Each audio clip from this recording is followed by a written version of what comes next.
Today, Flint residents will again be forced to pay full price for water that is still not considered by the state safe to drink.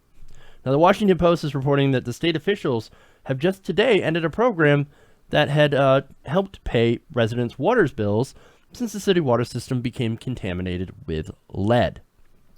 Now, since then, the state has roughly spent $41 million in certain credits to help offset local utility bills for these residents that are affected. How much should they pay? Residents have gotten about a 65% credit each month on their water bill, while commercial accounts have received a 20% credit. Now, my question is, why wasn't that number 100%? It's got to be 100%. I mean, if the water is unusable, why should the residents continue to have to pay for it? That is my question. Now, look, the residents, they didn't ruin the water supply. The emergency manager, trying to save a few bucks, ruined the water supply. So, again, I don't see why the people had to sit there and pay for toxic water. Makes no sense. Now, Anna Heaton, who is the spokeswoman for Rick Snyder, said the credits are ending because the city water meets all federal water quality standards under the Lead and Copper Rule and Safe Drinking Water Act. Now, she says it's the same standards as other cities.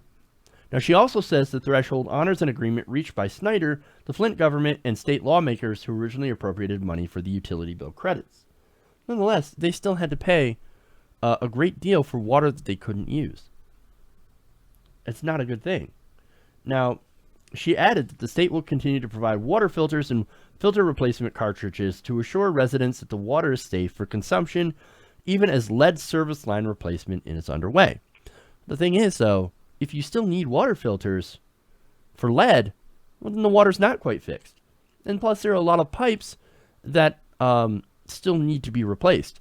Now, the thing is here, if they start charging full price for water again, well, that might put some Flint residents literally underwater, since they have one of the highest water bills in the state, maybe even the country.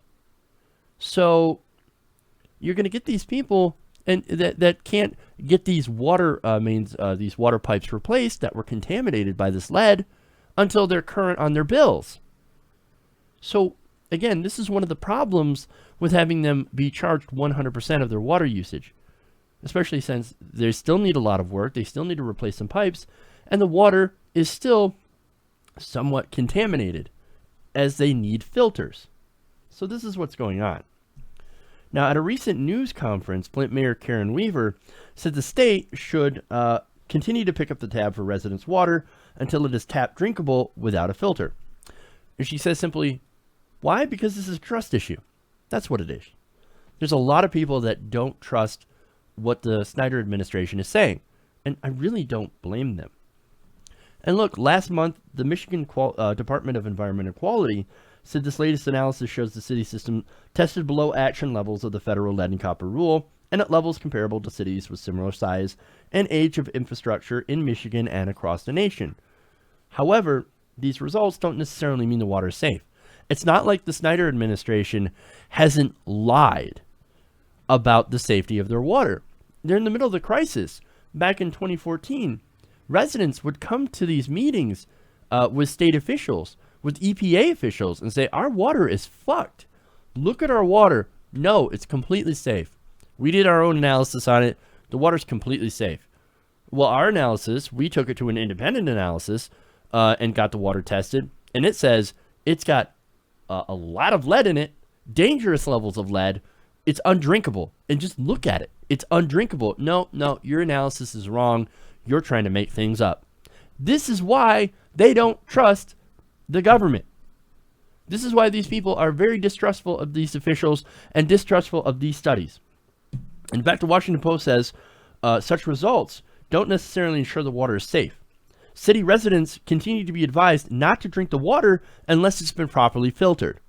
And many residents continue to refuse to use it for both cooking and bathing. They instead have to rely on bottled water. And again, do you really blame them? This was a failure of government at all levels. That's what's going on here.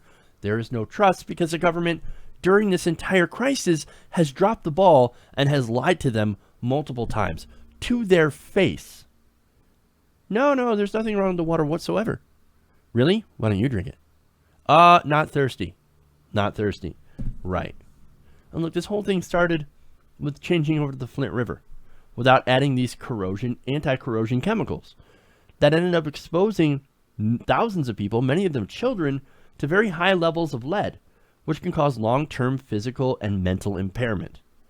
And look, some people even died from this. 12 people have been killed by Legionnaire's disease that is linked to drinking this contaminated water. So no, they're not going to trust the water until they have a completely new source. Now, the city is still working on trying to hook up a new source. So until that happens, I think that it's fair the city cover 100% of these bills, of these water bills. It's not like they're using a ton of it anyway, to be honest with you.